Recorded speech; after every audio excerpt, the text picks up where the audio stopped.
does she know me? So I am on the commute. I'm just passing. Well, I've passed sort of Dundrum. I'm just waiting at the traffic lights. The Lewis Bridge goes across Dundrum, and there's a young lady. When I say young lady, I mean under 40, on a push bike opposite me, and been sitting here for a couple of minutes now, and I'm just wistfully looking into space.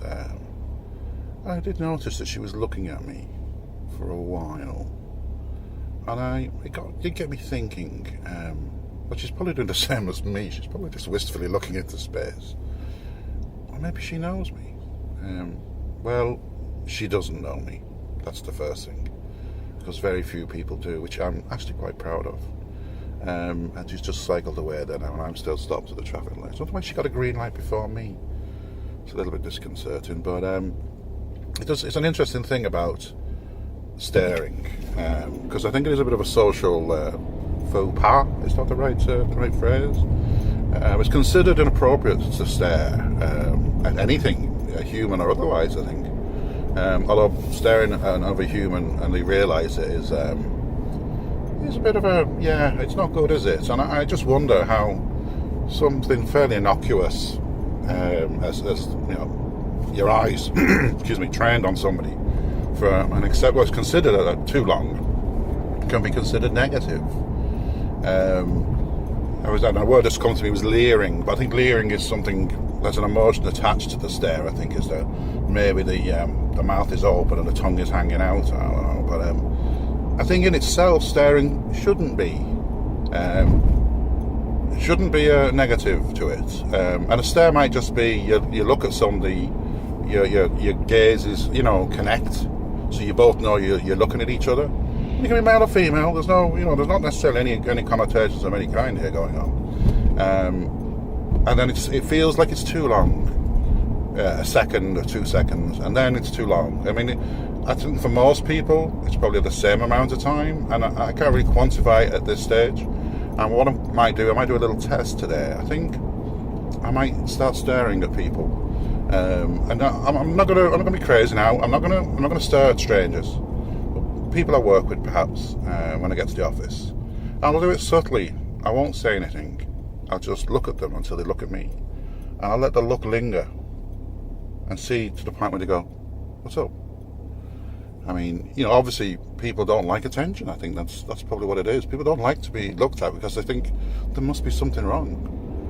But then you have the other end of the spectrum, haven't you, where people won't look you in the eye.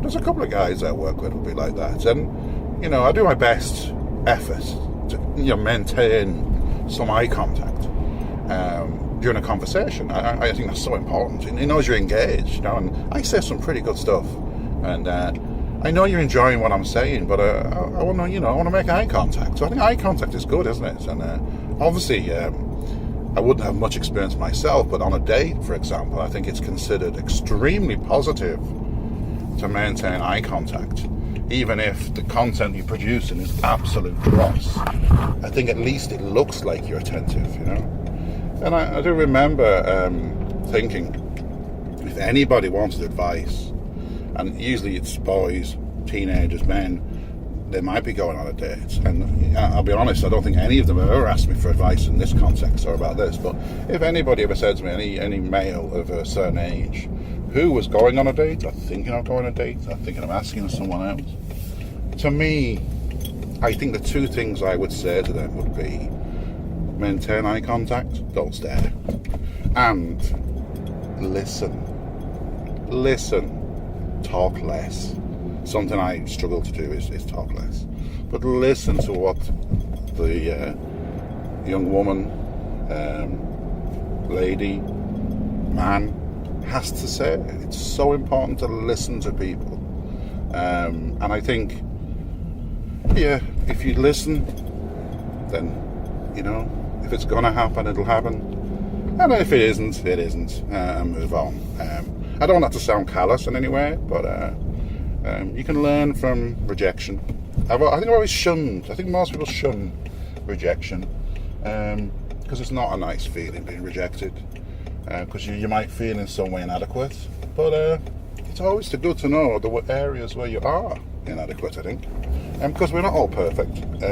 I certainly am not perfect, and I'm inadequate in so many ways.